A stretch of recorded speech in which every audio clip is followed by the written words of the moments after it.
हा व्हिडिओ बघा. या वयात ते आजी किती ऍक्टिव्ह आहेत.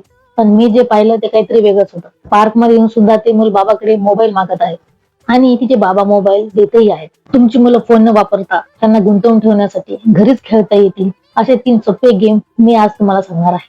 त्यामुळे हा व्हिडिओ पूर्ण बघा आणि मला फॉलो करायला विसरू नका. हा व्हिडिओ नक्कीच तुमच्या उपयोगाचा ठरेल. पहिला गेम आहे बॉल ड्रॉप गेम. मुलं ज्यावेळेस असा गेम खेळतात त्यावेळेस त्याचा हँड आय कोऑर्डिनेशन डेव्हलप व्हायला मदत मिळते.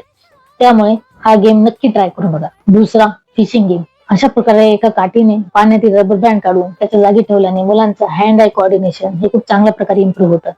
तसंच मुलांची रायटिंग स्किल्स आणि स्वतःच्या हाताने जेवण्याची सवय देखील सुधारते. हा गेम खूप फायदेशीर आहे, त्यामुळे नक्की ट्राय करा. तिसरा गेम आहे एकावर एक ठेवलेल्या कप्सवर बॉल मार. या गेममुळे मुलांची फोकसिंग स्किल खूप चांगल्या प्रकारे वाढते. त्यामुळे हा गेम देखील नक्की ट्राय करून बघा. सो माय डिअर पॅरेंट्स, हा व्हिडिओ सेव्ह करा आणि जास्तीत जास्त पालकांपर्यंत शेअर करा आणि अशाच प्रॅक्टिकल टिप्स साठी मला फॉलो करायला विसरू नका.